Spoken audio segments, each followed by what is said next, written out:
আল্লাহর এক বান্দা ছিল নামাজের সিজদায়। আল্লাহর ডাক দিয়ে বলে, বান্দা, তুই যতই নামাজ পড় আর যতই সিজদা কর, তোর ঠিকানা জাহান্নাম। এ কথা শুনে বান্দাটি বলতেছে, আলহামদুলিল্লাহ। আল্লাহ বলে, এই বান্দা, জাহান্নামের কথা শুনে কেউ আলহামদুলিল্লাহ কয়? বান্দা বলে, আল্লাহ, জাহান্নামের মালিকও তুমি, জান্নাতের মালিকও তুমি।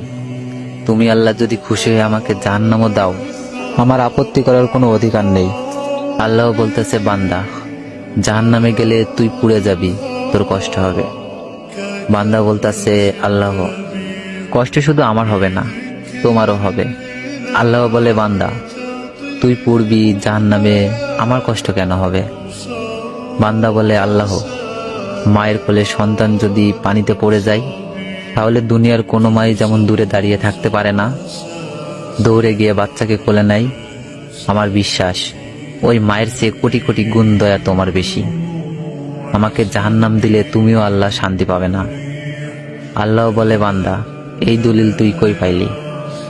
বান্দা বলে, আল্লাহ, আমাদের জাতির পিতা ইব্রাহিম আলাইহিস সালাম তোমার প্রেম বুকে নিয়ে যখন নমরুদের চুলায় পড়ে গেল, তার আগেই তুমি বলে দিলে, আমার দিকে তাকিয়ে দেখো, আমার কলেজা ভরে শুধু তুমি আছো, আর অন্য কারো জায়গা নাই।